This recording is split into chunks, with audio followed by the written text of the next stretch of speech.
Oke, nah setelah belajar sampai lulus S3, akhirnya kan ke sini. RSCM kan juga praktek. Betul. Kalau dilihat sekarang tuh kira-kira penyakit apa sih yang paling umum ditemui sebagai orang yang sedang PPDS di internis? Kalau yang paling banyak secara umum, sekarang trennya lebih ke arah penyakit yang dulu kan yang paling banyak penyakit infeksi ya Bang ya? Iya. Kalau sekarang tuh yang bukan infeksi, lebih ke penyakit tidak menular namanya. Kayak Oke. darah tinggi, hipertensi, diabetes, sakit jantung.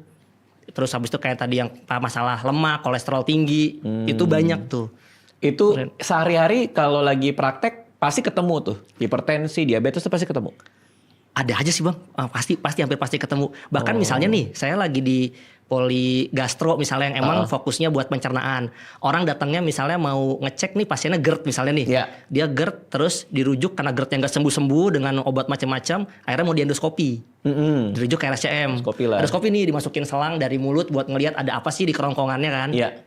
Itu aja pasien yang kayak gitu datang, Bu, kan pasti kan kita nanya nih buat persiapan operasi ada penyakit lain nggak? Taunya ada aja yang ada darah tingginya, ada yang ada diabetesnya. Padahal datangnya dengan GERD gitu Bang. Jadi itu jadi kayak komorbid tempel gitu di pasien-pasien gitu. Apalagi yang usianya udah tua, suka ada aja gitu. Maksudnya apakah diabetes dan hal-hal itu menyebabkan GERD atau maksudnya gimana tuh?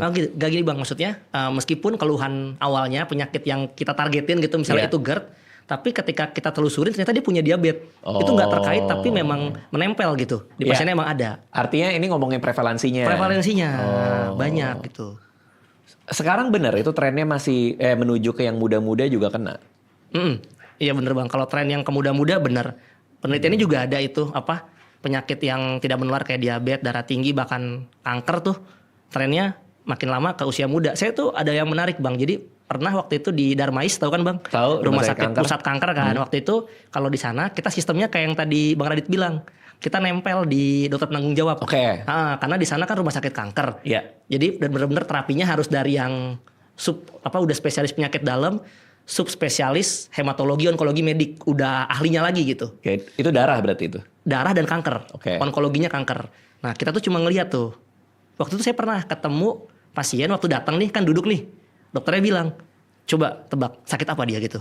Pasiennya datang nggak ada keluhan apa-apa.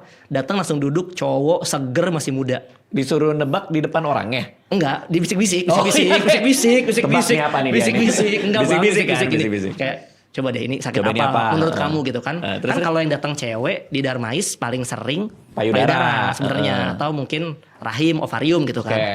Nah, kalau laki kan pikiran saya pertama paru dong Bang gitu kan. Iya. Paru